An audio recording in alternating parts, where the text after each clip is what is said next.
Hello guys, in today's video we're diving into a crucial topic, the fastest collapsing countries in Europe for 2024. Understanding the political, economic and social climates of the places you visit is crucial for a safe and enjoyable trip. Plus, it helps you become a more informed and responsible traveler. We'll break down 5 countries, looking at factors contributing to their potential instability. We'll cover economic downturns, political turmoil, social unrest, and environmental challenges. So buckle up, grab your notebooks, because this is going to be a wild ride. Let's get started. All right, kicking things off with our first country, and this one's a bit of a heartbreaker. We're talking about Country 1, a place known for its stunning, mentioned key attractions or features.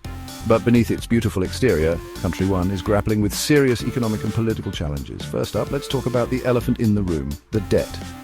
Country 1 has been struggling with a massive debt burden for years, and it's only gotten worse recently. When a country is drowning in debt, it has less money to invest in essential services like healthcare, education, and infrastructure. This can lead to a decline in the quality of life for citizens, which can then fuel social unrest and instability. The country has been plagued by political instability for years, with frequent changes in leadership, corruption scandals, and a general lack of trust in the government. This turmoil creates uncertainty, scares away foreign investment, and makes it difficult to address economic problems. One of the key things Country 1 needs is to address its debt crisis. This could involve negotiating with creditors for debt relief, or implementing austerity measures to reduce government spending. Another crucial step is to restore political stability and rebuild trust in the government. This means tackling corruption, promoting transparency, and ensuring free and fair elections. It's important to remember that behind these economic and political statistics are real people whose lives are being impacted. Imagine being a young person in Country 1, facing limited job opportunities, a struggling education system, and a future filled with uncertainty.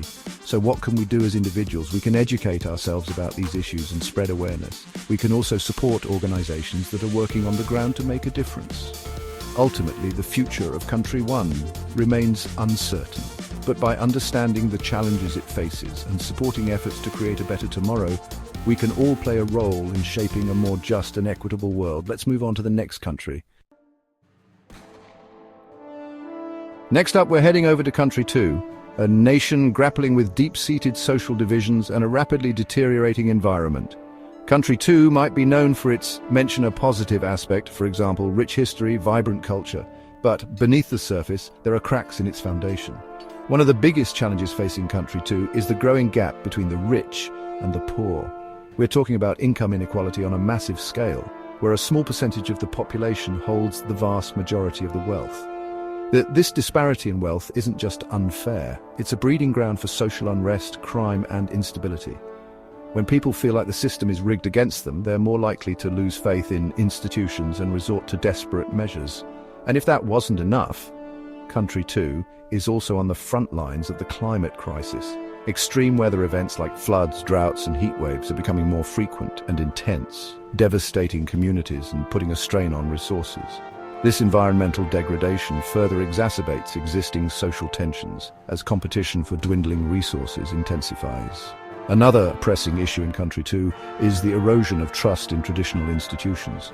People are disillusioned with corrupt politicians, a broken justice system, and a media landscape often dominated by misinformation. So, where do we go from here? Country 2 needs to address its income inequality crisis. This could involve implementing progressive taxation policies, investing in social safety nets, and creating more opportunities for upward mobility. On the environmental front, Country 2 needs to take bold action to mitigate the impacts of climate change. This means transitioning to renewable energy sources, investing in sustainable infrastructure, and implementing policies to reduce carbon emissions. But perhaps most importantly, Country 2 needs to find a way to bridge its social divides and rebuild trust in institutions. The challenges facing Country 2 are complex and interconnected, but they're not insurmountable.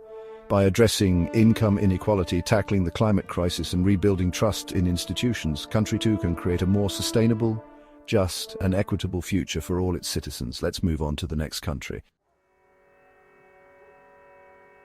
Moving on to our third country, Country 3, a prime example of how global events can have a ripple effect, even on seemingly stable nations. Country 3 is known for its mention a positive aspect, for example, high standard of living, technological innovation. But despite its strengths, Country 3 is facing serious headwinds due to its reliance on international trade and its vulnerability to global economic shocks.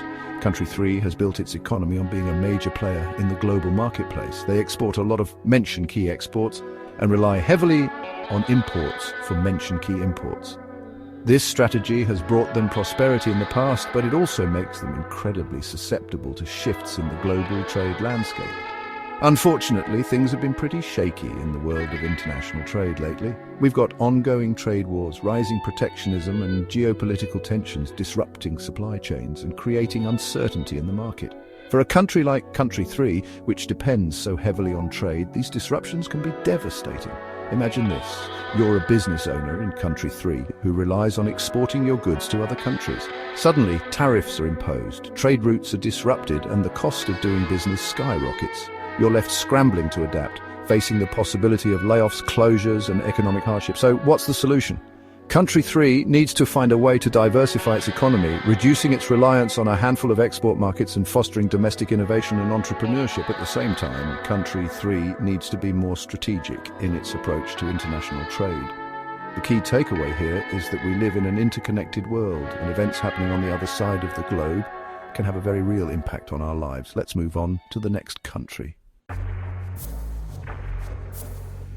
Now, for our fourth country, we're venturing into territory where the challenges are deeply rooted in internal strife and governance failures. We're talking about Country 4, a nation grappling with ethnic tensions, political corruption, and a lack of basic services for its people. While Country 4 might mention a positive aspect, for example, natural beauty, cultural heritage, these internal conflicts cast a long shadow over its future.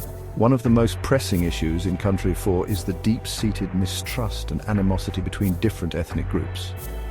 Decades of discrimination, marginalization, and violence have created a climate of fear and suspicion, making it incredibly difficult to build a cohesive and peaceful society. Adding fuel to the fire is a culture of corruption that permeates all levels of government. From petty bribery to large-scale embezzlement, corruption siphons off resources that could be used to improve the lives of citizens. This lack of accountability breeds cynicism, undermines trust in institutions, and creates fertile ground for further unrest. To make matters worse, the Country 4 often lacks essential infrastructure and services. Roads are crumbling, hospitals are understaffed, and access to clean water and sanitation is limited, particularly in rural areas. So, how does a country mired in such deep-seated problems begin to heal? It starts with addressing the root causes of conflict. This means tackling discrimination, promoting dialogue and reconciliation between ethnic groups, and ensuring equal rights and opportunities for all citizens. Equally important is the need to root out corruption and promote good governance. This requires strengthening institutions, promoting transparency and accountability, and empowering citizens to hold their leaders responsible. Finally, Country 4 needs to invest in its people. This means providing quality education, healthcare, and essential services, particularly to marginalized communities. The road to recovery for Country 4 will be long and arduous, requiring sustained commitment both domestically and from the international community. But by addressing the root causes of conflict, promoting good governance, and investing in its people, Country 4 can begin to heal its divisions and build a more just and prosperous future for all its citizens. Let's move on to the next country, 20. Finally, we arrive at our fifth country, a nation grappling with challenges reflective of broader global trends, demographic shifts, cultural anxieties, and the struggle to adapt to a rapidly changing world. We're talking about Country 5, a place known for its a positive aspect, for example, strong social safety net, historical significance. One of the biggest challenges facing Country 5 is a rapidly aging population. With declining birth rates and increasing life expectancy, Country 5 is facing a future where there are fewer young people to support a growing elderly population. This demographic imbalance puts a strain on social safety nets like pensions and healthcare, and it can lead to slower economic growth. Adding to the complexity is a sense of cultural anxiety that permeates many segments of society. Globalization, immigration, and rapid technological advancements have left some feeling like their values and way of life are under threat. This anxiety can manifest in social divisions, political polarization, and resistance to change, making it difficult to find common ground and address pressing issues. So, what can be done? Addressing the challenges of an aging population requires a multifaceted approach. This could involve encouraging immigration to boost the workforce, investing in automation and technology to increase productivity, and promoting policies that support families and encourage higher birth rates. Equally important is the need to address the root causes of cultural anxiety. This requires fostering dialogue, promoting tolerance and understanding, and finding ways to create a more inclusive society where everyone feels valued and respected. Let's wrap things up. That's it for today's video, guys. We've covered a lot of ground, explored some complex issues, and hopefully gained a deeper understanding of the challenges facing these 5 European countries. Thank you for watching. If you found this video informative, please give it a thumbs up. It really helps the channel out. And don't forget to subscribe and hit that notification bell so you don't miss out on future videos where we break down complex topics, share travel tips, and explore the world around us. Remember, knowledge is power, and the more informed we are, the better equipped we are to make responsible decisions, both as travelers and as global citizens. So keep exploring, stay curious, and I'll see you in the next one.